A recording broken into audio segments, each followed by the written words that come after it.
नमस्कार, स्वागत है आपका जी बिजनेस में और आप देख रहे हैं शेयर बाजार लाइव। नए हफ्ते की शुरुआत हो रही है। ढेरों संकेतों पर हमें रखनी है नजर। बाजार का एक्शन भी आज भरपूर होने वाला है। पिछले हफ्ते तो हमने देखा थोड़ा कंसोलिडेशन जोन में आ गए थे हमारे बाजार, बट फिर वीकेंड पर इतने सारे नतीजे आए हैं। ग्लोबल डेवलपमेंट काफ़ी आपको होते हुए दिखाए और फिर आज सुबह ग्लोबल बाजार तो अच्छे मूड में है। तो क्या इसका पॉजिटिव प्रभाव हमारे बाजार में आएगा? क्या रेंज से बाहर निकलेंगे? इस पर है फोकस। आइए सबसे पहले आज सुबह के जो ट्रिगर्स हैं वहां पर डाल लेते हैं नजर। अच्छी तेजी आई अमेरिका में। थर्सडे की हल्की गिरावट के बाद शुक्रवार को बढ़िया रिबाउंड आपको आते हुए दिखा। लगातार तीसरी साप्ताहिक बढ़त भी हमने देखी अमेरिकी बाजारों में। दिन की ऊंचाई के करीब आपको नैस्डैक बंद होते हुए दिखा 2% की बड़े छलांग के बाद, बट ब्रॉड बेस्ड रैली थी अमेरिकी बाजारों में। अब ट्रेंड में अभी भी कच्चा तेल है बरकरार। 3 महीने की नई ऊंचाई पर $84 के पार आपको जाते हुए दिख रहा है, तो वहां पर रखनी है नजर। बाकी कमोडिटीज में भी फ्राइडे को हमने बड़ी खरीदारी होते हुए देखी है। गिफ्ट निफ्टी अच्छे मूड में है, 19,800 के इर्द गिर्द ट्रेड करते हुए 50-60 अंक ऊपर, और नतीजों का एक्शन तो भरपूर रहने वाला है। आज भी 10 बड़ी कंपनीज के नतीजे आएंगे। इसके साथ ही वीकेंड पर ढेरों नतीजे आए हैं, उसका भी रिएक्शन आएगा। अनिल जी से भी लेनी है उस पर उनके रिजल्ट रिव्यू। तो आइए पहले अनिल जी से ही बात करते हैं और समझते हैं कि आज इस हफ्ते बाजार में आपको कहां पर रखनी है नजर। Good morning sir. Very good morning. Very good morning. आज तो है ही, बनती भी है। अच्छे संकेत, अच्छा हैंडओवर अमेरिका से आया है। हमारे बाजार ऑफ कोर्स थोड़ा कंसोलिडेशन में रहेंगे, तो समझना है हमारे बाजार क्या रेंज से बाहर निकलेंगे या नहीं। पर एक बार जरा ग्लोबल बात कर लेते हैं। 15 में से 14 सेशंस उनके पॉजिटिव होते हुए दिखे हैं। एक रिकॉर्ड रैली तो बनती हुई दिखी है और फ्राइडे को जबरदस्त रिबाउंड है। थर्सडे की हल्की फुल्की गिरावट के बाद फ्राइडे को वापस अच्छे मूड में। नेस्डेक में तो लग रहा था कि बढ़िया तेजी बनेगी, हालांकि नेस्डेक में भी उम्मीद से ज़्यादा ही तेजी बनी है, लेकिन डाउ में जो तेजी बनी है वो थोड़ी सरप्राइजिंग है और अच्छी भी है। और दीप, इस तेजी की एक खास बात है और वो ये कि अमेरिकी बाजारों में जो शुक्रवार को तेजी बनी है वो बिना किसी कारण के बनी, बिना किसी खबर के, बिना किसी इकोनॉमिक डेटा के, बिना किसी बड़े रिजल्ट के। अब अगर आपके पास कोई ऐसा ट्रिगर ना हो जिसके दम पर आप मूड बनाए तेजी या मंदी का, राइट, तब आपका जो एक्शन होता है वो आपका पिछले कुछ समय से चल रहा सेंटिमेंट दिखाता है। और वो सेंटिमेंट अमेरिका का तेजी का है। वैसे तो 14 दिन तक बढ़ जाते तो एक और नया रिकॉर्ड बनाते थे। 13 ट्रेडिंग सेशन 36 साल बाद अमेरिकी बाजार लगातार बढ़े हैं डाउ पर, ठीक है। अब इसमें खास बात यही है कि जब अगर आप 13 दिन चल चुके हैं आप, ठीक है, 14वें दिन हल्का सा घटे, अब आप चाहते तो और घट सकते थे क्योंकि आपके पास कोई ऐसा ट्रिगर नहीं, कोई खबर नहीं। No news is either bad news और गुड न्यूज। लेकिन अमेरिका ने सोचा कि no news means good news, यानी कि हम ऑलरेडी मजबूत है, अच्छा फील कर रहे हैं। 13 दिन बढ़े हैं, 14वें दिन थोड़ा सा कमजोर हो गए, चलो रिकवरी करते हैं। तो ये बिना किसी खबर के अमेरिकी बाजारों का बढ़ना, ये उनका अंडर करंट दिखाता है। और नेस्डेक तो नेचुरली मजबूत है ही, हालांकि थोड़ा सा नेस्डेक ऊपर नीचे ज़्यादा होता है, लेकिन वहाँ पर तो अच्छी नतीजों के दम पर तेजी बन रही है और वो बनती दिखी। टेक शेयरों में ज़बरदस्त खरीदारी है। तो मैं ये कहूँगा कि अमेरिकी बाजारों की जो शुक्रवार की तेजी है वो मूड को आगे बढ़ाने वाली है। और इस तेजी की एक और खासियत और अहमियत ये दीप की है, हफ्ते के आखिरी दिन बढ़े। आमतौर पर हफ्ते के आखिरी दिन वीकेंड होता है और वीकेंड के पहले अगर कोई ट्रेंड एक तरफा चल रहा है तो उस ट्रेंड के विपरीत ट्रेडर्स प्रॉफिट बुक करना, अगर समझिए शॉर्ट का ट्रेंड है तो शॉर्ट सेलर्स वीकेंड पर प्रॉफिट बुक करके जाना चाहता है कि चलो मंडे टू फ्राइडे हो गया, वीक के लोस पर हम बंद हो रहे हैं, चलो प्रॉफिट है, पता नहीं 2 दिन में कोई खबर ऐसी वैसी आए तो क्यों रिस्क रखना, प्रॉफिट ले लेते हैं। सेम अगर तेजी का ट्रेंड चल रहा है तो वीकेंड पर ट्रेडर्स तेजी की पोजीशन में प्रॉफिट बुक करके जाना चाहते हैं।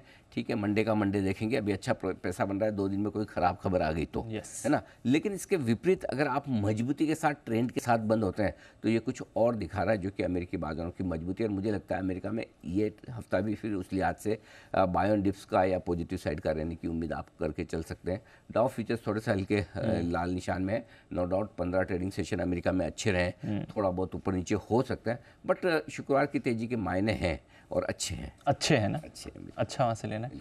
कच्चा तेल वैसे हम डिस्कस ज़्यादा नहीं करते हैं, बट 71-72 तक चला गया था, वहाँ से अब 84-85 पर आपको आते दिख रहा है। थोड़ा स्ट्रेस तो बढ़ा रहा है दीप, इसमें कोई डाउट नहीं, 71-72 से 84 का होना।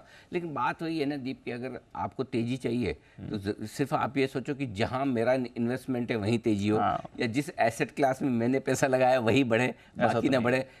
पूरी दुनिया इंटरलिंक्ड है और सारी एसेट क्लास आपस में इंटरलिंक्ड है। फिक्स इनकम का इक्विटी से, इक्विटी का कमोडिटीज से, कमोडिटीज का करेंसी से, सब आपस में गुत्थम गुत्था है। जाहिर सी बात है कि जो कुछ भी इक्विटी मार्केट में अच्छा माहौल बन रहा है, डॉलर इंडेक्स आपका 101 102 की रेंज में अटका पड़ा है, उसका फ़ायदा कमोडिटीज़ को कहीं कहीं तो मिल रहा है। दूसरी बात एक और ये कि एक चीज़ और, जो मार्केट, कोई भी मार्केट हो, चाहे वो इक्विटी मार्केट हो या कोई और मार्केट जिसमें कमोडिटीज़ और कच्चा तेल भी आता है, कॉन्सेंसस सेल बन चुका था।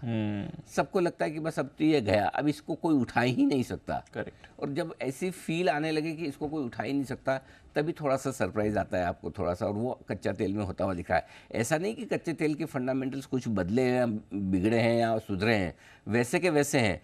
प्रोडक्शन कट्स वैसे के वैसे सबको पता है, लेकिन उसके बावजूद बढ़ रहा है। तो थोड़ी ओवर पेसिमिज्म या फिर जरूरत से ज़्यादा मंदी की धारणा कच्चे तेल में हो गई। आज एक इम्पॉर्टेंट चीज़ है दीप, आज मेरे ख्याल से 12 साढ़े 12 बजे के आसपास चाइना की तरफ से कुछ इंटरेस्टिंग डेवलपमेंट हो सकते हैं, उन पर नज़र रखनी चाहिए। वो अपना कंजम्पशन बढ़ाने के लिए एक पॉलिसी लाने की बात कर रहे हैं। यानी कि चाइना स्ट्रगल कर रहा है ग्रोथ को लेकर, कंजम्पशन को लेकर, प्रोडक्शन को लेकर। उसको लेकर आज चाइना क्या कुछ कहता है, तो दिन के दौरान ये एक बड़ा ट्रिगर आपके लिए हो सकता है। 12 साढ़े 12 बजे के आसपास ये आने की संभावना है। उनके 12 साढ़े उनके 12 साढ़े 12, थोड़ा जल्दी, हमारे 3 बजे होगा। अच्छा, हमारे से पीछे चाइना वाले, हमारे से आगे है ना, तो अच्छा हाँ 3 बजे मतलब आगे ही हो गए ना। उनकी 3 पहले बज जाएगी। उनके नहीं, उनके हाँ ऐसे ही कुछ है। हाँ। Okay, but anyway exact time मेरे ख्याल से हमारे 12 साढ़े 12 बजे के आसपास टाइम हो सकता है। तो दिन के दौरान वो नंबर्स आएंगे या पॉलिसी आएगी रादर नंबर से ज़्यादा, उस पर फोकस करना चाहिए। उससे पहले शंघाई इसलिए 1% बढ़िया मजबूती। हांगकांग देखिए सर 2%। हांगकांग वो कह रहे अपनी चालें दोनों की बटा। हांगकांग का स्टॉक 2% ऊपर है। मैं इंडेक्स नहीं बोलूँगा इसको, स्टॉक ही बोलना पड़ेगा। हांगकांग का इंडेक्स स्टॉक 2% ऊपर आ ऐसे ही रखना पड़ेगा। इंडेक्स रही कहाँ, स्टॉक ही हो गया बेचारा। तो ठीक है, बट ऑल इन ऑल अच्छे संकेत हैं। और आप देखो ना, एशिया मजबूत है, आपको 1.5% ऊपर निकले दिख रहा है, बाकी बाजार भी अच्छी हरियाली के साथ ट्रेड कर रहे हैं। सो आई थिंक ओवरऑल ठीक है। और चाइना का ये आज जो ये है सेटअप, अगर पॉलिसी का कोई ठीक ठाक निकल कर आता है ग्लोबल मार्केट्स के लिए, तो वो थोड़ा जोश भरने का काम आगे और कर सकता है। सो आई थिंक ठीक है, बाकी और ठीक है। चलिए, तो एक तो अच्छी बात है कि ग्लोबल की हमें टेंशन नहीं लेनी है। अब हमारे बाजार का थोड़ा समझते हैं, क्योंकि पिछला हफ्ता पूरा कंसोलिडेशन वाला रहा। इनफैक्ट धीरे धीरे करके थोड़े इंपॉर्टेंट लेवल्स के नीचे भी आते हुए दिखे। अब बताएं हमारे बाजार के लिए क्या इंपॉर्टेंट बनता है। पिछले हफ्ते एक बहुत अच्छी चीज़ हुई थी।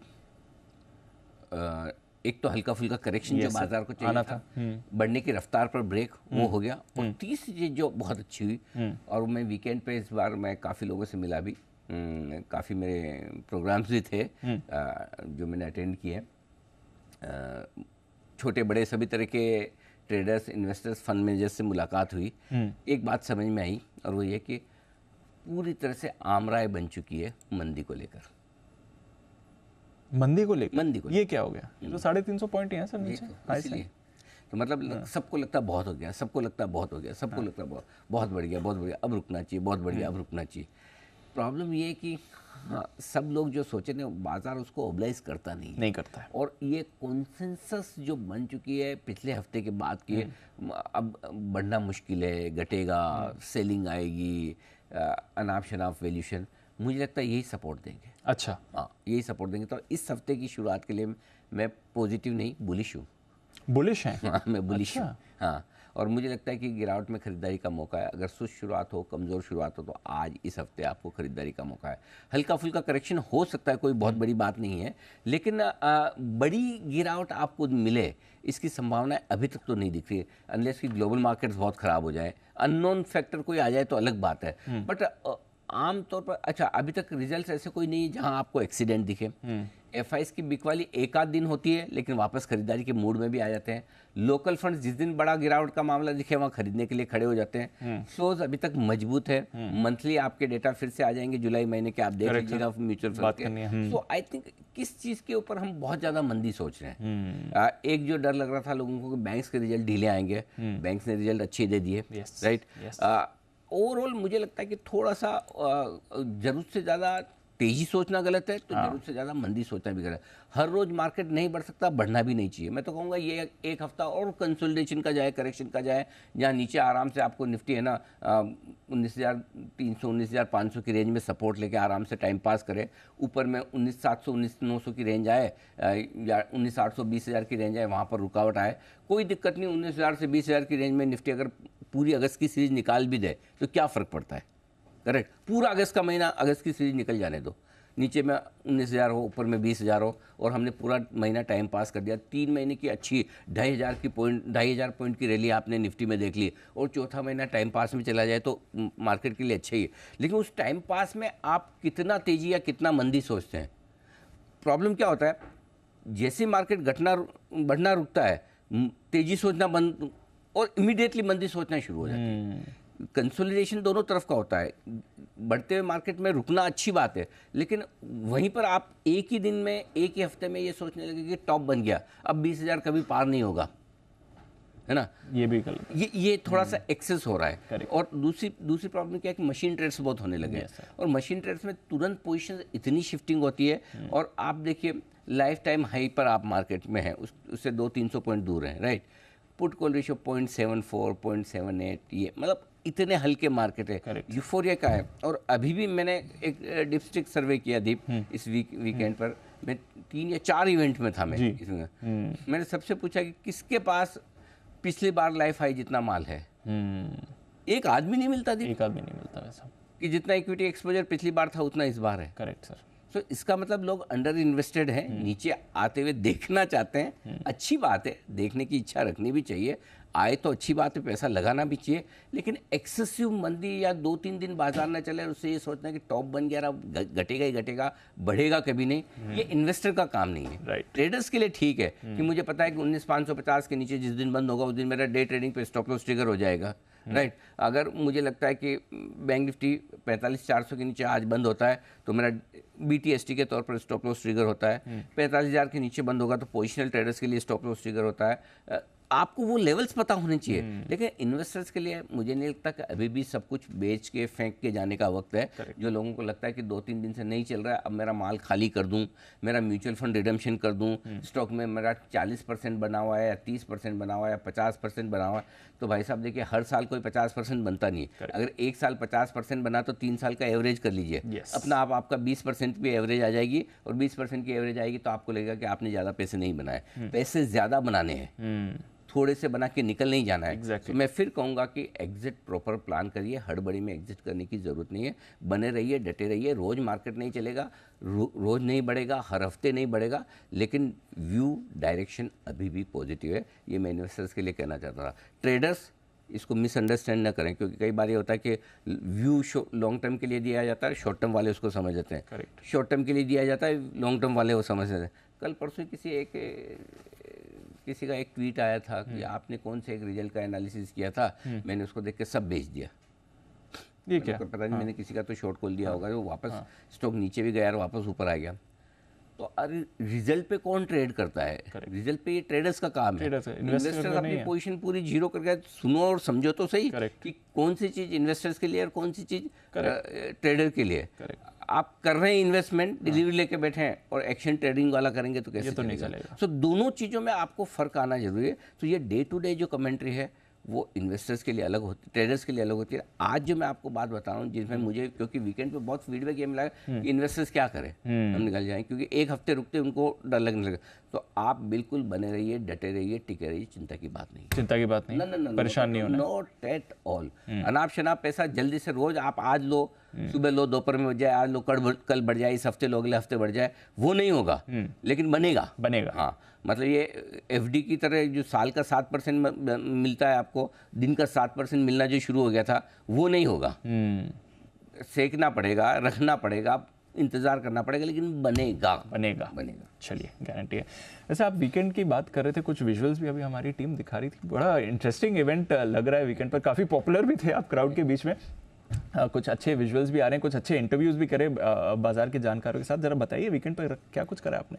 दीप, वीकेंड पे मैं गया था मोतीलाल ओसवाल की मोबिक कॉन्फ्रेंस में। रिटेल इन्वेस्टर्स की उनकी सालाना कॉन्फ्रेंस होती है, और मेरे ख्याल से रिटेल इन्वेस्टर्स की ये सबसे बड़ी कॉन्फ्रेंस है। हालांकि है मोतीलाल के सारे फ्रेंचाइजीज और वो सारे पूरे देश दुनिया से आते हैं, करीबन मेरे ख्याल से 2-2,500 लोग होंगे वहाँ पर। और मतलब उससे एक आपको फील आती है रिटेल इन्वेस्टर्स की कि किस तरह का मूड माहौल और अंडर करंट स्टॉक मार्केट का है, किस तरह का मूड माहौल, मतलब मेरे ख्याल से इस तरह का प्यार मेरे ख्याल से जगह ही नहीं है फिल्म स्टार्स वगैरह को मिलता होगा। हाँ, या हमारे लिए तो हम सोच भी नहीं सकते। लेकिन ये इक्विटी, और हमें कोई गलत फहमी नहीं, इक्विटी मार्केट का कमाल है। मार्केट लाइफ हाई में है, लोगों का सेंटीमेंट अच्छा है, लोग जी बिजनेस देखते हैं, पैसा बनाते हैं। जबरदस्त है। नहीं मुझे पता, मुझे ऑडिटोरियम से बाहर निकलने में आधा पौन घंटा लगा बाउंसर्स की मदद की जरूरत है। मतलब कम से कम 5-6 बाउंसर्स, वो भी मतलब बड़ा मुश्किल मामला। लेकिन ये उनका प्यार है, लोग मिलना चाहते हैं, देखना चाहते हैं, बात करना चाहते हैं, सुनना समझना चाहते हैं। समीर सर थे, रामदेव सर से, जिनके साथ मैंने पैनल डिस्कशन किया आज दोपहर 1:30 बजे, हम वो आपको पैनल डिस्कशन सुनवाएंगे भी। लेकिन समझ में आता है कि इंडियन मार्केट्स में इन्वेस्टर्स किस तरह से मेच्योर हो रहे हैं, जो क्वेश्चंस की क्वालिटी है वो समझिए। लोग वैल्यूशंस की बात करते हैं, पी मल्टीपल्स की बात करते हैं, एल्गो ट्रेडिंग की बात करते हैं, मतलब बहुत मेच्योर्ड इन्वेस्टर्स हिंदुस्तान में आ रहे हैं। अब जानना चाहते हैं, लर्न करना ये चाहते हैं। बड़ा बदलाव है। खाली अब लोगों को टिप नहीं चाहिए। पहले मैं जाता था तो मतलब 10 में से 8 सवाल स्टॉक की टिप पे आते थे, राइट, क्या खरीद लूँ, क्या बेच दूँ टाइप्स। करेक्ट। अब 10 में से 2 सवाल मुश्किल से टिप पर आते हैं, लेकिन बाकी 8 लोग हैं वो बात करना चाहते हैं, समझना चाहते हैं, नॉलेज लेना चाहते हैं। गजब की कॉन्फ्रेंस, वाकई में जो रिस्पॉन्स है अमेजिंग। तो अच्छा, मज़ा आया आपको वीकेंड पे? बिल्कुल, सारे दर्शकों को और जो लोग वहाँ हैं, और मुझे इस बात का दुख भी है कि काफ़ी हमारे दर्शक ऐसे हैं जो आई मीन वहाँ पर लोग फ़ोटो खिंचवाना चाहते हैं, सेल्फी लेना चाहते हैं, लेकिन इतनी ज़्यादा भीड़ की वो मैनेज करना मुश्किल था। नहीं तो हाँ, और लेकिन एक चीज़ और है जो मुझे यहाँ जिक्र करनी चाहिए। वीकेंड पर एक और बड़ी खबर थी दीप, और वो बड़ी खबर ये थी मोतीलाल ओसवाल साहब और रामदेव अग्रवाल साहब, उन्होंने दोनों ने अपनी वेल्थ का 5% वो चैरिटी के लिए देने की घोषणा की, और ये अमाउंट कुल मिलाकर 1250 करोड़ रुपए का होता है। बड़ा अमाउंट, ये बहुत बड़ी बात है, और इसके लिए उनकी जितनी तारीफ की जाए, प्रशंसा की जाए, कम है। और ये सब हम सब के लिए सीखने वाली बात है कि अगर आप पैसा बनाते हैं, वेल्थ कमाते हैं, तो उसे वापस सोसाइटी को देना आना चाहिए। और ये बहुत बड़ी लर्निंग्स है। और सही मायनों में जब मैं रामदेव सर से मिलता हूँ, मोतीलाल जी से मिलता हूँ, वो वॉरेन बफेट साहब को गुरु मानते हैं। तो गुरु सिर्फ कहने के लिए नहीं मानते, जो वॉरेन बफेट साहब ने जो चैरिटी की है, फिलैंथ्रोपी की है, उसको भी अपने जीवन में उतारा है। अगर उनसे सीख कर उन्होंने पैसा बनाया है, तो उन्हीं से सीख कर पैसा सही काम में लगाने के लिए भी, और सबसे बड़ी बात है अपनी लाइफ टाइम में वो करना चाहते हैं। ये बड़ी बात है। तो ये बहुत बड़ी चीज़ है, जिनके लिए दोनों को बहुत बहुत मेरी तरफ से शुभकामनाएं। इसी तरह से बढ़िया काम करते रहें। और लेकिन जो कॉन्फ्रेंस का जो फील था, जो एनर्जी थी, जो वाइब्रेंस थी, ओह माय गॉड, अमेजिंग। मतलब इसलिए लगता ही नहीं कि वीकेंड पे नहीं आया, पूरे 4 इवेंट थी, ये तो थकान नहीं आती थी। राइट सर, बहुत एनर्जी आती है, बहुत एनर्जी आती है, बहुत एनर्जी आती है। चलिए बढ़िया सर। और दोपहर 1:30 बजे जैसे आपने कहा भी, एक्सक्लूसिव जो पैनल डिस्कशन अनिल जी ने किया है रामदेव अग्रवाल साहब और समीर अरोड़ा साहब के साथ, वो आप जी बिजनेस पर देख भी सकते हैं, तो जुड़िए उसके साथ ही। बट ये जो वीकेंड की एनर्जी है सर, अब इसको जरा हमारे बाजार में बताएं, आज के लिए स्ट्रैटेजी क्या होनी चाहिए? ग्लोबल संकेत पॉजिटिव साइड पर हैं दीप, और एफआईएस के संकेत हैं नेगेटिव। घरेलू फंड्स के संकेत हैं पॉजिटिव, तो एफएनओ के हैं न्यूट्रल, सेंटीमेंट न्यूट्रल, और ट्रेंड है पॉजिटिव। तो खाली एक आज एफआईएस के संकेत नेगेटिव है, बाकी पॉजिटिव और न्यूट्रल में बटे हुए हैं। 19,565, 19,600 पहला सपोर्ट जोन है निफ्टी के लिए। इसके नीचे अगर गए तो 19,435, 19,500 स्ट्रॉन्ग बाय जोन निकल कर आता है। 19,700, 750 की रेंज में खुलेंगे और देखेंगे कि और कितनी ताकत है ऊपर बढ़ने के लिए। मूड बना, ताकत बढ़ी, जिसकी संभावना है, तो 19,775, 19,835 तक की यात्रा करने की कोशिश हम करेंगे ऊपर की तरफ। बैंक निफ्टी 45,125, 45,300, 45,175, 45,300, ये आपके लिए पहला सपोर्ट जोन है। इसके ठीक नीचे 45,000, 45,125 स्ट्रॉन्ग बाय जोन के तौर पर निकल कर आता है। ऊपर की तरफ 45,675 से 45,800 पहली रेंज, जहाँ पर रुकावट आपको देखने को मिलेगी। अगर पार करके निकले तो 45,850, 45,925 तक जाने की कोशिश करेंगे, और वहाँ पर आएगी प्रॉफिट बुकिंग। 46,000 के ऊपर फिर से फ्रेश और बड़ी तेजी बनेगी, जो आज के लिए तो थोड़ा दूर नजर आती है। आइए कुछ और लेवल्स, कुछ और एफआईएस की इंडेक्स लॉन्ग पोजीशन घटकर 59 से 54% आई। ठीक ही है, घटे तो कोई खास दिक्कत वाली बात नहीं, थोड़ा हल्का रहता है। अच्छा है ना सर, 70-71 से अब ये 54 हायर लेवल पर होती तो डर तो रहता ही है। निफ्टी और बैंक निफ्टी दोनों के पुट कॉल रेशियो घटकर ही आए। निफ्टी का 0.82 है, बैंक निफ्टी का 4 बेसिस पॉइंट बढ़ा है, लेकिन कंफर्टेबल जोन में है। और विक्स घटकर आपका 10 के आसपास है। अब आइए स्टॉप लॉस। मौजूदा पोजीशन के लिए स्टॉप लॉस इंट्राडे 19,500 रख सकते हैं, क्लोजिंग 19,550, चाहे तो आप दोनों ही 19,500 या 19,550 अपनी श्रद्धा के हिसाब से कर लें, जो आपको ठीक लगे। Bank Nifty intraday stop loss 45,200 का होगा, जो शुक्रवार का लो 45,238 का है, उसके ठीक नीचे। क्लोजिंग 45,400 का शुक्रवार को भी दिया था, ट्रिगर नहीं हुआ, 45,468 आप बंद हुए। आज भी 45,400 ही रखिए। शॉर्ट साइड पर 19,850 ये आपके लिए स्टॉप लॉस है निफ्टी पर, इंट्राडे और क्लोजिंग बेसिस दोनों पर। जिनको छोटा रखना है 19,725 रखें, बड़ा रखना है 19,850। बैंक निफ्टी पर इंट्राडे और क्लोजिंग बेसिस पे एक ही स्टॉप लॉस है, वो है 46,000। नज़दीक का कोई ढंग का स्टॉप लॉस आ नहीं रहा, 500 पॉइंट दूर स्टॉप लॉस मिल रहा है। उससे पहले बैंक निफ्टी पर मेरे पास ढंग का स्टॉप लॉस है नहीं। फिर भी अगर कोई रखना ही चाहे छोटा, तो फिर आप 45,727 का जो हाई था शुक्रवार का, उसके ऊपर 45,750 के आसपास रखना चाहें तो रख ले। बट बेसिकली जो बुकिश स्टॉप लॉस है थोड़ा दूर का है, 46,000 का। 46,000 का, ठीक है सर। चलिए नई पोजीशंस। खरीदे निफ्टी 19,500 के स्टॉप लॉस के साथ, ठीक है। टारगेट 19,700 750 दो छोटे टारगेट हैं, 775 815 दो मीडियम टारगेट, 835 875 तक के फाइनल टारगेट के लिए या तो सीधा 19,500 के स्टॉप लॉस से खरीद लें। वैसे बेस्ट रेंज जो खरीदने के लिए आज की बनेगी, अगर इस रेंज में मार्केट मिले आपको, तो वो रेंज होगी 19,565 से 19,600। इस रेंज में आए, डुबकी लगा लीजिए, गोता मारिए, खरीद लीजिए, इंतजार करिए। आए तो ठीक, नहीं तो 19,500 के स्टॉप लॉस से। जो लोग शॉर्ट करना चाहते हैं, शौक फरमाए। मूड बनाए 19,750 के आसपास से, लेकिन जितना 800 और 800 के ऊपर बेचने की कोशिश करेंगे उतना आप सेफ रहेंगे। 775 800 पहला एक लोट आप बेच सकते हैं, 815 835 इस तरह के अलग अलग लेवल से। तो 2-3 टुकड़ों में ऊपर 850 तक बेचे। 19,900 का होगा आपका स्टॉप लॉस। टारगेट जो बनकर आएंगे 19,700 675 650 तीन छोटे टारगेट है। 19,600 19,565 तक के फाइनल टारगेट के लिए ऊपर में करें बिक वाली भी, ये आपके लिए लेना। Quarter sir.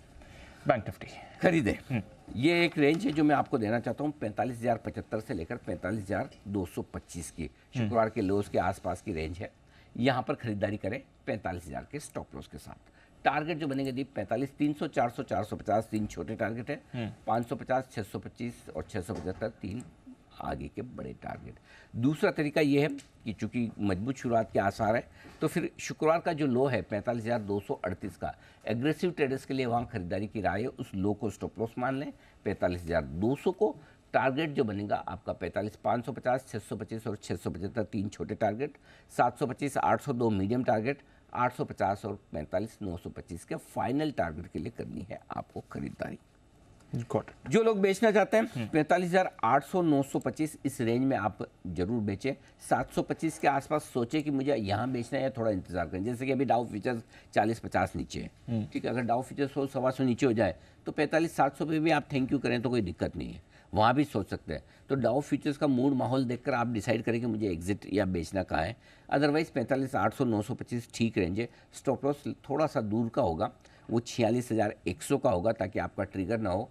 नीचे के टारगेट जो दीप बनेंगे वो 45,700 625 दो छोटे टारगेट हैं, 45,575 475 और 415 तीन मीडियम टारगेट, 45,300 45,225 के फाइनल टारगेट के लिए करनी है।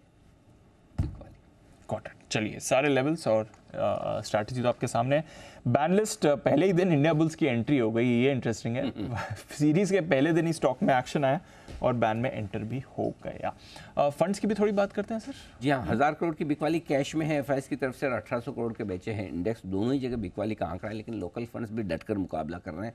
1600 करोड़ के आसपास की खरीदारी, और कोई खास बड़े ब्लॉक्स ऐसे हैं नहीं जिनकी वजह से हो। वायदा कारोबार के डेटा में दीप सबसे इंपॉर्टेंट डेटा दो हैं। नीचे की तरफ 19,600 70 लाख शेयरों का ओपन इंटरेस्ट है, हाईएस्ट है। ऊपर की तरफ 19,800 96 लाख शेयरों का ओपन इंटरेस्ट है, कॉल्स में हाईएस्ट है। सो बेसिकली 19,600 19,800 की रेंज में वायदा कारोबार के डेटा आपको सजेस्ट कर रहे हैं, और बीचों बीच में 19,700 मेक और ब्रेक लेवल है।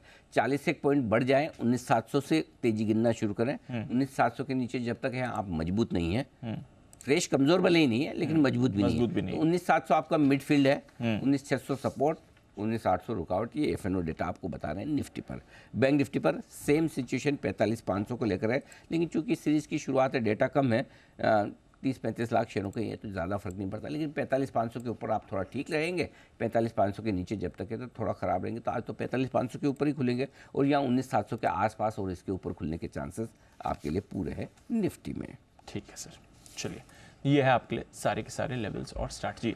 आइए, आज बहुत सारे स्टॉक्स पर आपको एक्शन दिखने वाला है, कुछ रिजल्ट रिव्यू भी लेना है। पहले अनिल जी से लेते हैं उनके स्टॉक ऑफ द डे।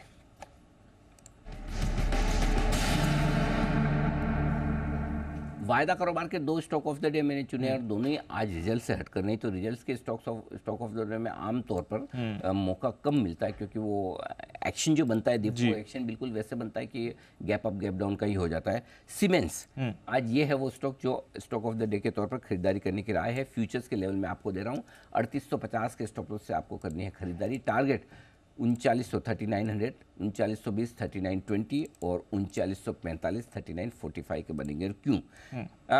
इनके एजीएम में शेयर होल्डर्स ने इनका जो लो वोल्टेज और गियर्ड मोटर्स का जो बिजनेस था, जो इनकी एक सब्सिडरी में था, ये अपनी सब्सिडरी का बिजनेस अपनी पेरेंट कंपनी को बेचना चाहते थे। Correct sir. 74% share holders, minority share holders ने उसके अगेंस्ट में वोटिंग की है, जो अब ये नहीं बेच पाएंगे, क्योंकि जब ये बेचने की खबर आई थी तब स्टॉक में अच्छी खासी गिरावट हुई थी। लोगों ने माना कि ये ठीक नहीं कर रहे हैं और फिर भी मैनेजमेंट समझा नहीं, शेयर होल्डर्स ने समझा दिया और अच्छा खासा समझाया। और अब थोड़ा मार्केट भी समझाएगा, बढ़कर स्टॉक बढ़कर समझाएगा कि देखो क्यों फिर अगर ऐसा होता है तो स्टॉक बढ़ता है। तो आई थिंक एक लेसन भी मिलेगा और स्टॉक भी चलेगा। जेफरीज ने टारगेट दिया है 4520 का दीप। तो stock of the day number 1 बनता है सीमेंस। एक और interesting stock of the day है आज मेरा, गेल गैस अथॉरिटी ऑफ इंडिया, जिसके आज नतीजे भी आने वाले हैं। उस लिहाज से थोड़ी वॉलेटिलिटी रह सकती है, लेकिन नतीजों के पहले मुझे लगता है खरीदारी का एक मौका है। 117 का स्टॉप लॉस है, 120 122 दो टारगेट। क्यों? डबल अपग्रेड आया है आज यूबीएस की तरफ से। पहले तो नतीजे हैं ही, यूबीएस ने टारगेट 150 किया, 80 से 150 डबल अपग्रेड। और गेल के मामले में यूबीएस की रिपोर्ट बड़ी इंटरेस्टिंग और प्रेस्टिजियस मानी जाती है, तो उस लिहाज से मुझे लगता है कि ये एक स्टॉक है जो अच्छे एक्शन में रह सकता है। सर ये टारगेट आई थिंक लेवल्स एक बार देख लें कि 119 पर, तो 120 का अगर हम पहला टारगेट लेते हैं। नहीं, 117 फ्यूचर्स 117 मुझे नहीं, फ्यूचर्स कितना है एक बार आई थिंक थोड़ा चेक कर लीजिए। फ्यूचर्स का एक बार जरा 119 पर है फ्यूचर्स सर। 119 पर 118 ओके। हाँ, तो 121 122 कर लीजिए टारगेट को, थोड़ा बढ़ा लेना, बढ़ा लीजिए, थोड़ा बढ़ा लेते हैं उसको। ठीक है सर, 3-4% की तेजी बन सकती है। ठीक है ना, ये हो गया आपके लिए। और चाहे तो एक बड़ा टारगेट 124 तक का भी ले सकते हैं, कोई दिक्कत नहीं। डन। एक और स्टॉक है जो कैश का है, जनरली मेरी लिस्ट में कम दिखता है, लेकिन 5 स्टार बिजनेस, ये है वो NBFC, जिसके नंबर्स बहुत ही सॉलिड आए हैं। हाल ही की लिस्टेड कंपनी, ज़्यादा पुरानी नहीं है। नेट इंटरेस्ट इनकम 42% बढ़कर आई है। निम्स 17.5 पौने 18% के आसपास है। तिमाही दर तिमाही थोड़े कम जरूर है, लेकिन फिर 17-18% की रेंज के निम्स बहुत बढ़िया हैं। हालांकि स्टॉक थोड़ा सा पिछले हफ्ते भर में 10% भागा हुआ है, लेकिन मुझे लगता है अब भी थोड़ा एक्शन और दिखा सकता है। 715 का स्ट्रिक्ट स्टॉप लॉस लगाकर खरीद सकते हैं। 740 748 755 3 टारगेट के लिए खरीदारी करने की राय आपके लिए 5 स्टार बिजनेस में। 3 मेरे स्टॉक ऑफ द डे आज। चलिए, बढ़िया स्टॉक ऑफ द डे आ गए अनिल जी की तरफ से, इन पर रखनी है नजर। बट ढेरों नतीजे आए हैं, काफी सारी बड़ी कंपनीज के भी नतीजे हैं। आइए रिजल्ट रिव्यू करते हैं अनिल जी के साथ।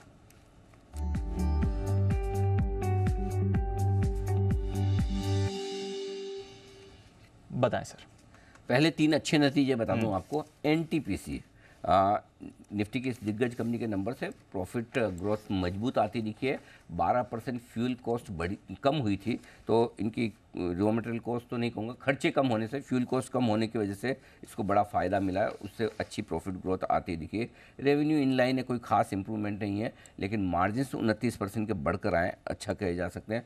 प्रॉब्लम एक ही है दीप की, ऑलरेडी स्टॉक जो शुक्रवार का लेवल है वो 52 हफ्तों का ऊपरी स्तर है 210 रुपये पर, वहीं पर जाकर बंद हुआ। तो अच्छे नतीजे प्राइस में है, तो इसलिए बहुत बढ़ेगा मुझे संभावना कम दिखती है। प्रॉफिट बुकिंग आ सकती है, जी हाँ आ सकती है। और अगर आपको करनी है प्रॉफिट बुकिंग, तो बढ़िया लेवल जो है आपको जहाँ करनी चाहिए, अगर मिले आज 217 के आसपास ऊपर प्रॉफिट बुक करिए।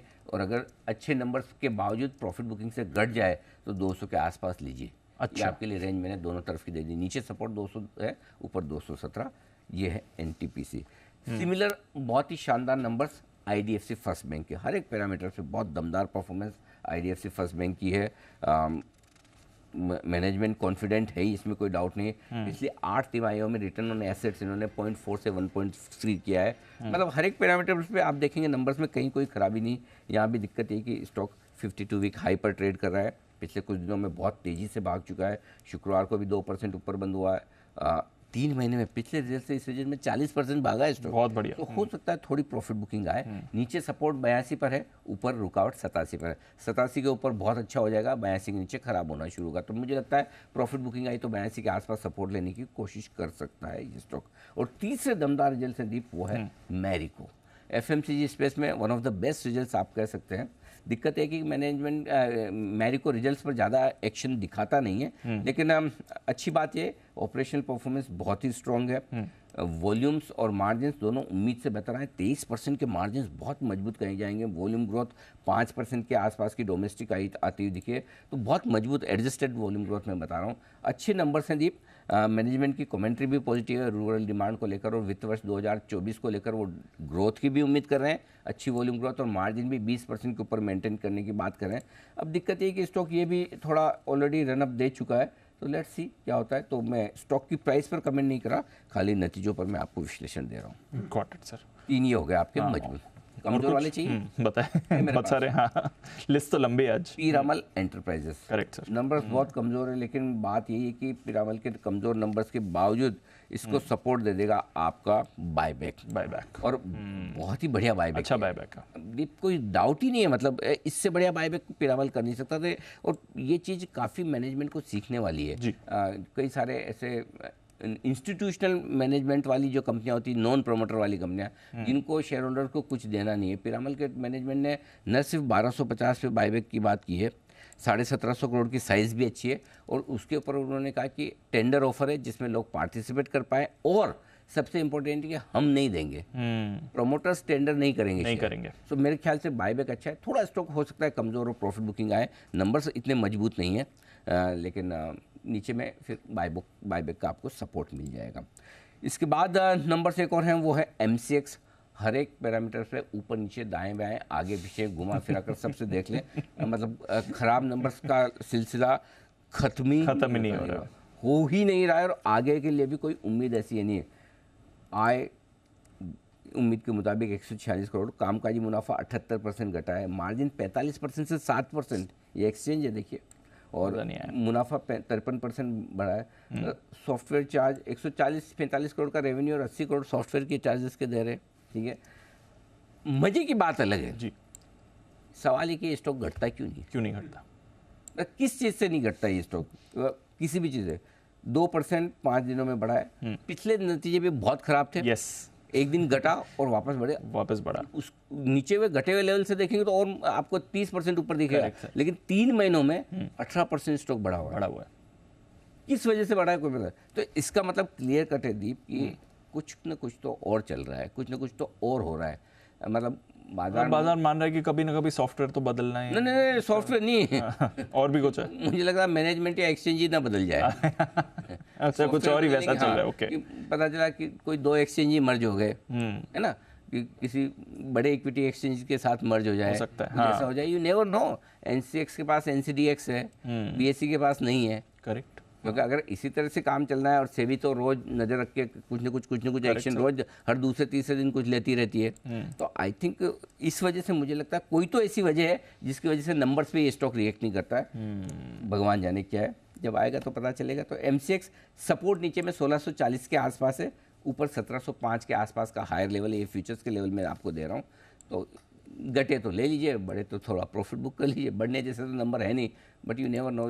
ये एक स्टॉक है जो साफ बोलता है कि मुझे शॉर्ट मत करना, नहीं तो मैं तुम्हारी ऐसी तैसी कर दूंगा। एक जो एक्सपेक्ट कर रहे हो उसका उल्टा होगा। हाँ, जो बोलोगे उसका वैसा है। ठीक है सर। MCX के बाद है UBL। लोगों ने पीना ही कम कर दिया है। हाँ, ये सरप्राइजिंगली खराब आए इसके नंबर से। मुझे नहीं पता कि ये सीजन जनरली तो स्ट्रॉन्ग माना जाता है। करेक्ट। अप्रैल मई जून में गर्मियाँ होती है, गर्मियों का सीजन होता है। हाँ, गर्मियों का आशीष, गर्मियों का सीजन होता है। हाँ सर, गर्मियों का सीजन बियर के लिए होता है, और ठंडियों का सीजन स्पिरिट्स के लिए होता है। उसमें ज़्यादा पी जाती है। हाँ। मैंने आशीष से इसलिए ओपिनियन ली कि आशीष टी टोटलर है, अनबायस्ड ओपिनियन दे सकते हैं, बराबर है। सही आदमी से पूछा सही आदमी से पूछा है।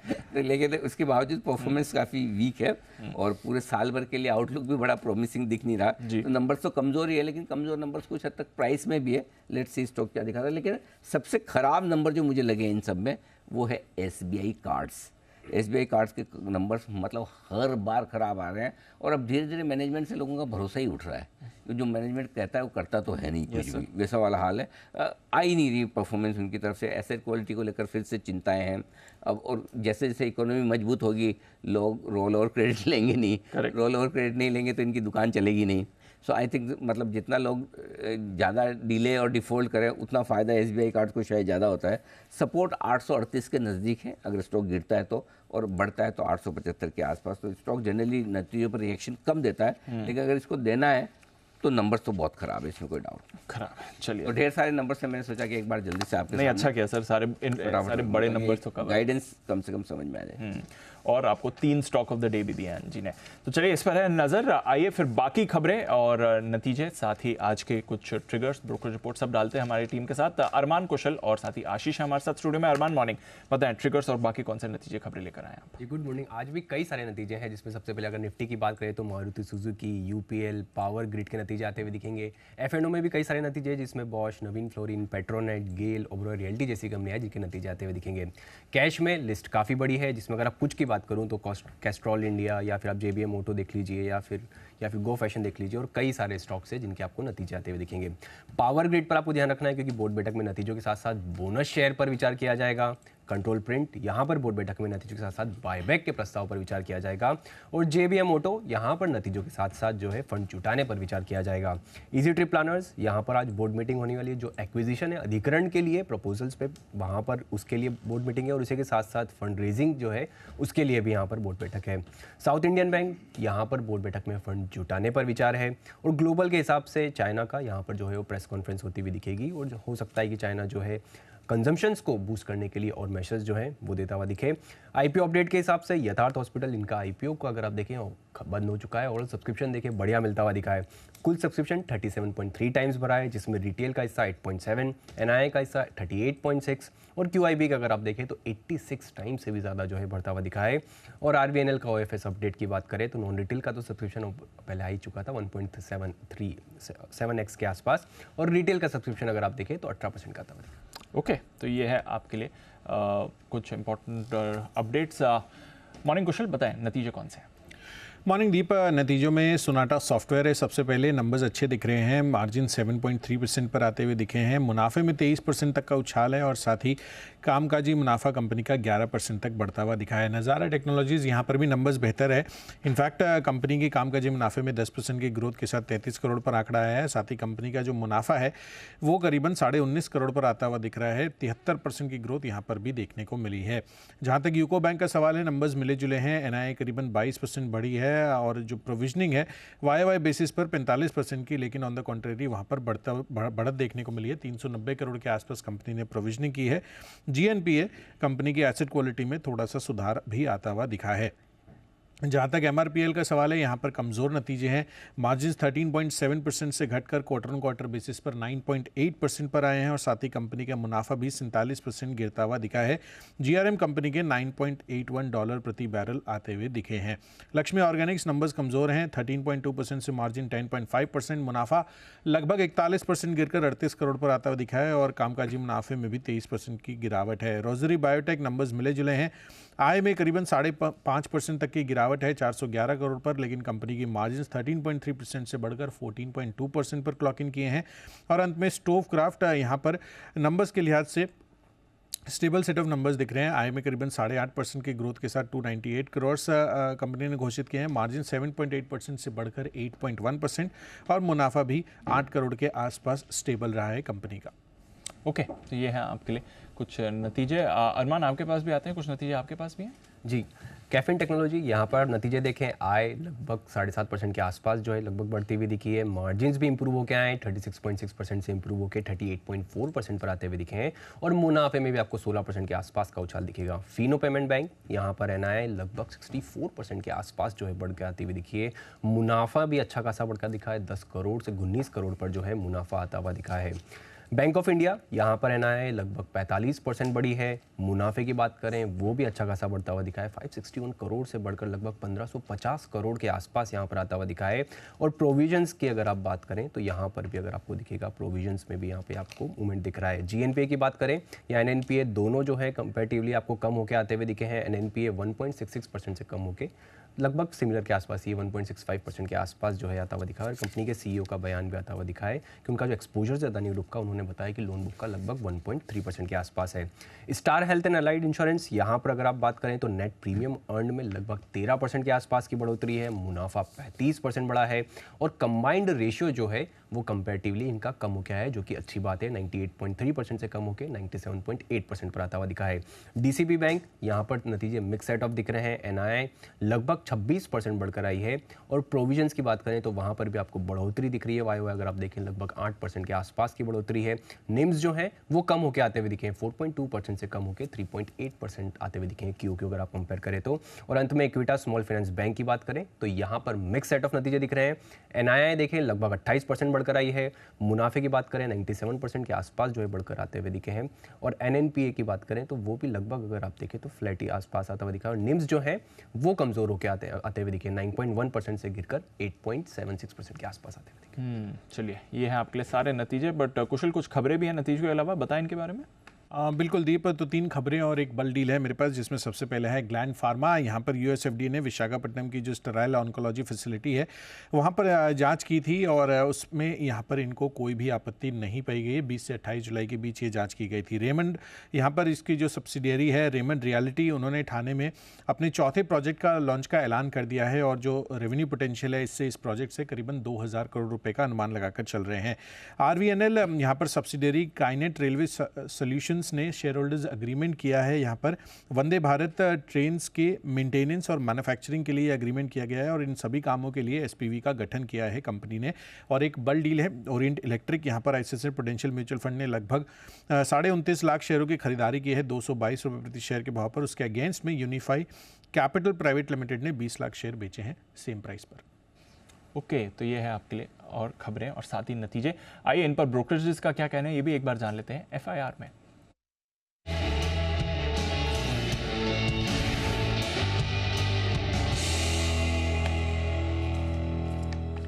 मॉर्निंग आशीष, पहले तो फॉर अ चेंज आज खराब ब्रोकरेज रिपोर्ट से करते हैं शुरुआत, बताएं। खराब रिपोर्ट्स मैं आपके सामने सबसे पहले रख देता हूँ। पिरामल एंटरप्राइजेज, यहाँ पर नज़र रखनी चाहिए आपको। सीएलएसए की तरफ से रिपोर्ट आई है जहाँ पर डबल डाउनग्रेड हो गया। पहले आउट परफॉर्म की रेटिंग थी, अब अंडर परफॉर्म की रेटिंग है। 1073 की क्लोजिंग है, 1150 रुपये का इन्होंने टारगेट दिया। और यहाँ पर अगर आप देखें तो मान रहे कि काफ़ी एडजस्टेड वन ऑफ्स हैं। उसके बाद अगर आप देखें तो एनआईएम कंप्रेशन काफ़ी ज़्यादा यहाँ पर देखने को मिला है। जेफरीज भी अगर आप देखें तो रेटिंग को कर रहे हैं डाउनग्रेड खरीदारी की राय से। अब अंडर परफॉर्म की रेटिंग दी है, 1025 से लक्ष्य को हटाकर 920 कर दिया, 1073 की क्लोजिंग है। और ये मान रहे कि मौजूदा भाव और वैल्यूएशन के लिहाज से भी अगर आप देखें तो रिस्क एंड रिवॉर्ड इन्हें नेगेटिव ही नज़र आ रहा है। इसके अलावा अगर आप देखें तो एमसीएक्स यहाँ पर मॉर्गन स्टैनली अंडरवेट की रेटिंग को बरकरार रखें, 1671 का चल रहा है भाव, लेकिन टारगेट है इनका 1270 रुपये का। और मान रहे कि हर लिहाज से अगर आप देखें तो नतीजे काफ़ी कमज़ोर हैं। साथ में जो सॉफ्टवेयर चार्जेस ये भारी भरकम पे कर रहे हैं, ये बड़ी चिंता का कारण है। मैक्स हेल्थ केयर, यहाँ पर मैक्वारी की तरफ से कवरेज की शुरुआत हुई है, लेकिन अंडर परफॉर्म की रेटिंग के साथ 606 का भाव चल रहा है, 465 की टारगेट इन्होंने दी है। साथ में अगर आप देखें तो इसी स्पेस का एक और स्टॉक है जहाँ पर सिमिलर रेटिंग के साथ इन्होंने कवरेज की शुरुआत की है, वो है अपोलो हॉस्पिटल्स। यहाँ पर अंडर परफॉर्म की रेटिंग दी है, 4200 रुपये का टारगेट दिया है, 5347 का भाव चल रहा है। मैक्रोटेक डेवलपर्स, यहाँ पर सीएलएसए ने जो है रेटिंग को डाउनग्रेड कर दिया, पहले आउट परफॉर्म की रेटिंग थी, अब बिकवाली की राय दिया है। और लक्ष्य अगर आप देखें तो एडजस्ट किया है, 262 से बढ़ाकर 557 कर दिया है, लेकिन अभी भी अगर आप देखें तो करंट मार्केट प्राइस से काफ़ी नीचे है, क्योंकि 747 का भाव चल रहा है। इनका टारगेट है 557 का। ओके, तो ये तो रही आपके लिए कुछ खराब और ठीक ठाक रिपोर्ट्स। अच्छी रिपोर्ट्स कौन सी आशीष, इनके बारे में? दिपांशु, अच्छी रिपोर्ट्स में सबसे पहले अगर आप देखें तो एनटीपीसी ये स्टॉक आता है, सीएलएसए की तरफ से खरीदारी की राय दी है, लक्ष्य 209 से बढ़ाकर 240 कर दिया, 210 का भाव चल रहा है। और ये मानने के नतीजे ठीक ठाक देखने को मिले। साथ में अगर आप देखें तो वैल्यूएशन का भी कंफर्ट है। यहाँ पर सिटी मानने की इनकी टॉप पिक है, खरीदारी की राय दे रहे हैं, 236 रुपये का इन्होंने टारगेट दिया है। मान रहे कि आरओई 12% के आसपास का और वैल्यूएशन भी काफ़ी अट्रैक्टिव इन्हें नज़र आ रही है। गेल एक और सरकारी कंपनी है जो आपके रडार पर रहनी चाहिए। बहुत बढ़िया रिपोर्ट आई है यूबीएस की तरफ से, जहां पर अब रेटिंग को कर दिया गया है अपग्रेड। आप खरीदारी की राय दे रहे हैं और लक्ष्य 80 से सीधे बढ़ाकर 150 रुपये का कर दिया। 118 रुपये के आसपास का भाव चल रहा है और ये मान रहे कि अब जो बिजनेस है वो सिक्लिकल से बदलकर स्ट्रक्चरल हो रहा है। यहाँ पर वैल्यूएशन का भी कंफर्ट है। इनफैक्ट 10 साल के औसत वैल्यूएशन के हिसाब से देखें तो 24 से लेकर 50% के डिस्काउंट पर भी चल रहे हैं, जिसके चलते रिस्क रिवॉर्ड और बाकी की चीज़ें भी काफ़ी फेवरेबल यहाँ पर नज़र आ रही हैं। सीमेंस खबर आ रही है, खबर के बाद यूबीएस की तरफ से रिपोर्ट है, खरीदारी की राय दी है, 4,500 रुपये का टारगेट दिया है, 3,858 की क्लोजिंग चल रही है। जेफरीज भी खरीदारी की राय दे रहे हैं, 4,520 रुपये का उन्होंने टारगेट दिया है। मेरे को यहाँ पर नतीजे अच्छे और ब्रोकरेज हाउस की तरफ से देखें तो कमेंट्री में लिखा है कि मार्जिन गाइडेंस जो इन्होंने बढ़ाई है 20% के आसपास का जो दिया है टारगेट, वो काफ़ी अच्छा यहाँ पर देखने को मिला है, जिसके चलते सीएलएस से रिड्यूस की रेटिंग दे रहे 560 का टारगेट है। लेकिन जेपी मॉर्गन की रिपोर्ट देखिए, ओवरवेट की रेटिंग दी है 585 से लक्ष्य को बढ़ाकर 615 कर दिया है। मॉर्गन स्टैनली खरीदारी की राय दे रहे 611 से बढ़ाकर 650 कर दिया है। जेफरीज ने खरीदारी की राय दी है 640 से 660 और गोल्डमैन सैक्स भी अगर आप देखें तो खरीदारी की राय को बरकरार रखे हुए हैं। इसके अलावा अगर आप देखें तो रिपोर्ट्स हैं जहां पर पॉजिटिव साइड पर देखने को मिल रही हैं, वो है एक्साइड पर। यहाँ पर भी ब्रोकरेज हाउस की तरफ से जो रिपोर्ट है वो अच्छी देखने को मिली है, तो ये कुछ अच्छी रिपोर्ट्स हैं। बिल्कुल, चलिए अच्छी और थोड़ी ठीक ठाक रिपोर्ट्स हैं, काफ़ी एक्शन रहेगा। रिपोर्ट्स काफ़ी आई हैं वीकेंड पर और सब काम करने का टाइम भी मिलता है। मैंने भी आज रिजल्ट रिव्यू में सारे स्टॉक इसीलिए ले पाए क्योंकि वीकेंड था, पूरा समय मिला एनालिसिस करने का। आइए बढ़ते आगे और वक्त है हमारे एक्सपर्ट से मुलाकात करने का। Pick of the week.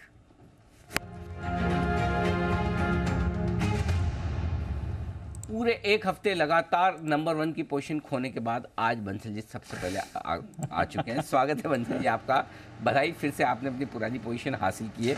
बताएं sir, pick of the week. सुप्रभात अनिल जी, सुप्रभात दीपांशु। अनिल जी, मुझे नहीं मालूम मैंने पूरा एक वीक नंबर 1 की पोजीशन खोई है कि नहीं खोई है, मुझे इतना ध्यान है। 2 बार तो अनिल जी सबसे पहले पिक ऑफ द डे दिया है, तो अनिल जी अब वो कैसे हुआ है मुझे नहीं मालूम। चलो 3 बार खोई बस। अनिल जी काम दिया था आपने मुझे फ्राइडे को पिक ऑफ द जी अनिल जी काम दिया था आपने मुझे फ्राइडे को, आप तो भूल भी गए होंगे अनिल जी। देखिए मैं तो पूरा जिम्मेदारी से निभा के आया हूँ और अपडेट भी दे रहा हूँ। आपने वो मुझे मूवी का रॉकी और रानी की प्रेम कहानी का बोला था अपडेट, अगर अच्छी होगी तो देखने जाएंगे अनिल जी। तो अनिल जी मेरा वर्डिक्ट ये है कि यहाँ पर अनिल जी इस मूवी को अवार्ड्स मिलेंगे। अनिल जी अवार्ड्स, इस मूवी को अवार्ड्स मिलेंगे। करण जौहर ने अनिल जी 7 साल बाद तो मूवी डायरेक्ट करी है अनिल जी। तो 7 साल के बाद कोई भी काम करने में और अवार्ड अनिल मिलता है। जी मतलब कि हल्की फुल्की सीटियां मेरे को याद नहीं, मैंने 90 के दशक के बाद कब मारी होंगी अनिल जी। अच्छा, मतलब पसंद आई कि नहीं? मतलब एक तो कई बार क्या होता है अवार्ड मूवी, विनिंग मूवी, मतलब वो देखो मत वो अवार्ड फंक्शन के लिए ही बनी हुई है। एक तो वैसी हो जाती है, एक ये कि बहुत अच्छी है अवार्ड मिलेगी। ये कौन सी वाली कैटेगरी है? ये अनिल जी हमारे इंडियन अवार्ड जो होते हैं ना, वो तो अच्छी वाली मूवी को, बॉक्स ऑफिस हिट मूवी वाली मूवी को ही मिलते हैं अनिल जी। ओके, तो बंसल जी की राय देखिए। बंसल जी का फिल्मों का प्रेडिक्शन तो मतलब कभी कभी मुझे लगता है मार्केट से भी बेटर है। यस, बिल्कुल। पिछली बार उन्होंने जो आदि पुरुष को मतलब क्या करवा दिया था, सुपर फ्लॉप, वो हुई। जी बंसल जी बताएं सर, इसके अलावा और कोई काम किया हो तो बताएं। नहीं काम करा अनिल जी। देखिए एक तो मैंने 2 दिन रोक के रखा सोशल साइट्स पर, ट्विटर पर बिल्कुल भी अनिल जी रिव्यू नहीं डाला, क्योंकि सबसे पहले रिव्यू अनिल जी आपके साथ शेयर करना था। अब कहीं और शेयर करने की जरूरत भी नहीं है। और अनिल जी मेरा पिक ऑफ द वीक एकदम नया है। खरीदारी की राय है सेल पर, स्टील अथॉरिटी ऑफ इंडिया पर खरीदारी की राय है। 92 रुपीज के अराउंड चल रहा है। 89 रुपीज का स्टॉप लॉस लगाना है। 100 रुपीज के टारगेट के लिए सेल है मेरा पिक ऑफ द वीक। और डिस्क्लेमर है, इसमें मेरा निजी निवेश है और ट्रेडिंग का कोई नजरिया नहीं है, लंबी अवधि के नजरिए से मैंने लिया है इसको। मैं होल्ड टाइट सेट टाइट का मेरा व्यू है यहाँ पर। ओके, बंसल जी की राय सेल खरीदने की। कुणाल जी, राकेश जी को दोनों को लगातार पसंद आता हुआ। हिमांशु जी को क्या है पसंद, जान लेते हैं। गुड मॉर्निंग सर, बताएं। Very good morning to you Anil ji, good morning everyone. Anil ji pick of the week है कमिंस, जिसमें खरीदारी करके चलने की सलाह है। यहाँ पर पिछले हफ्ते हमने एक फ्राइडे के सेशन को एक काफ़ी अच्छा ब्रेकआउट देखा वीकली बेसिस पर, और मुझे लगता है कि कैपिटल गुड्स सेगमेंट में इस पूरे स्पेस में पिछले हफ्ते जो बस बनता हुआ नजर आया वो एक्सटेंड होता हुआ नजर आ सकता है इस हफ्ते। इस सेक्टर के सभी स्टॉक्स रडार पर रखने चाहिए। कमिंस में खरीदारी करके चलने की सलाह है। मेरे टारगेट्स रहेंगे 2040 और 2100 के 2 टारगेट्स रहेंगे और स्टॉप लॉस रहेगा 1930 का, और कमिंस में खरीदारी करके चलने की सलाह रहेगी as a pick of the week. 1930 के स्टॉप लॉस से कमिंस खरीदना पिछले हफ्ते वागले साहब ने भी रिकमेंड किया था, और बार बार जब भी रिकमेंड करते हैं कहते हैं कि वॉल्यूम्स कम है, लेकिन ऐसी कंप्लेन कभी हिमांशु जी की तरफ से आई नहीं। तो हिमांशु जी के हिसाब से वॉल्यूम्स ठीक है, आप ट्रेड कर सकते हैं। आइए कुणाल जी का किया जाए स्वागत। सुप्रभात कुणाल जी, बताएं sir pick of the week. सुप्रभात अनिल जी, सुप्रभात दीपांशु। अनिल जी देखिए, इस शुक्रवार को अनिल जी मैं भी फिल्म देखने गया। हाँ, और अनिल जी फिल्म देखने गया, एक साहब मेरे साथ में बैठे थे अनिल जी। हाँ। और उन्होंने अनिल जी मेरा पॉपकॉर्न भी खाया, और अनिल जी वो आपके बड़े फैन थे। तो अनिल जी लगातार उन्होंने फिल्म कम देखी, आपकी चर्चा ज्यादा की, और इतने सारे सवाल किए अनिल जी कि आप कितने बजे उठते हैं, कहाँ रहते हैं, कितने समय में दफ्तर पहुंचते हैं। तो मैंने उनको ये कहा कि आपकी बड़ी जल्दी एक बायोपिक आने वाली है, तो उसको देख लें, सारे जवाब मिल जाएंगे। तो एक बायोपिक अपनी बनवा लीजिए जल्दी से। अच्छा ये साहब जो आपके पड़ोस में जो साहब का लड़का अनिल जी, मैंने शीर्षक भी बताया उनको। अच्छा नहीं, जो आपके पड़ोस में जो साहब बैठे थे आपकी पहचान वाले या अनजान थे? नहीं नहीं अनिल जी अनजान थे, अनिल जी बगल में बैठे थे, उन्होंने मुझे पहचान लिया। उसके बाद अनिल जी प्रश्न किए उन्होंने, बंसल जी के लिए भी कई सारे प्रश्न किए, और बंसल जी को एक हिदायत भी दी उन्होंने अनिल जी कि ये जो अनिल जी जो गृह कार्य का अनिल जी प्रचार करते रहते हैं बंसल जी कि मैंने घर का ये सब काम किया, इससे उनके दाम्पत्य जीवन पे अनिल जी बड़ा बुरा असर पड़ रहा है। सही बात है। तो उनका ये कहना है कि बंसल जी जो भी घर के काम करते हैं उसका प्रचार न करें। बिल्कुल बंसल जी, सारी की सारी बातें जो कुणाल जी ने कही जो मेरे बारे में वो सब सत्य है, सिर्फ ये आखिरी वाली को छोड़ दे जो ये कुणाल जी की तरफ से अपनी तरफ से थी जो उन्होंने ऐड की है। जी बंसल जी।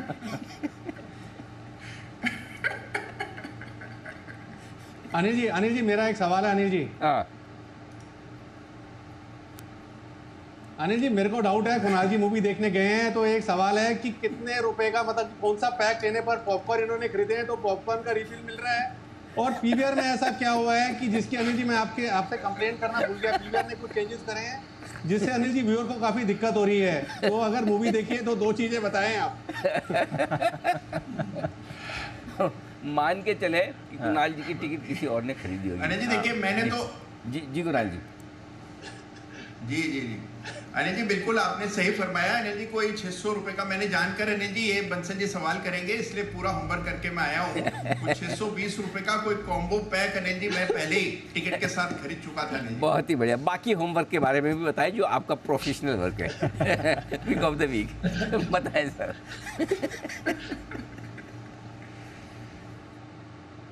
तो अनिल जी खरीदारी की राय है, खरीदना है ABFRL, जिसमें कि बरसों बाद, बहुत मुद्दत के बाद इस अनिल जी इसमें कुछ मूवमेंट आता हुआ दिख रहा है। तो मौजूदा स्तरों पर इसमें खरीदारी की राय है। यहाँ पर 218 रुपए पर एक स्टॉप लॉस रखकर ABFRL में बाय करें। 230 रुपए और 240 रुपए ये 2 टारगेट्स हैं जिसके लिए इसमें खरीदारी की राय है, और इसको पहले भी कई बार खरीदारी की राय हम लोग दे चुके हैं। सुप्रभात जैन साहब, स्वागत है आपका भी। बताएं sir pick of the week.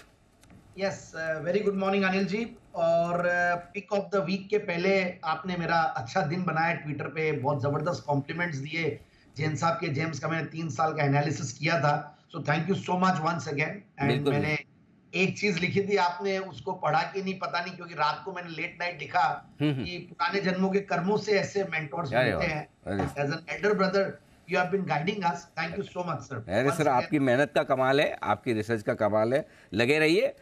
3 साल क्या ऐसे 30 साल तक, अभी तो इंडियन मार्केट शुरू हुए हैं, बहुत सारी जेम्स मिलेंगे आपको ढूंढने, जितना गहरे जाएंगे और बढ़िया मिलेंगे। तो बढ़िया काम आप कर रहे हैं, करते रहें, मेरी शुभकामनाएं sir. Thank you so much sir. अच्छा, मैं फ्राइडे के शो में जो मैंने स्टॉक्स दिए थे एक बार उनको रिपीट कर दूं। मैंने क्रेडिट एक्सेस ग्रामीण लिमिटेड दिया था जो कि लॉन्ग टर्म पिक के तौर पे दिया, one of the finest MFIs and the biggest MFIs in the country.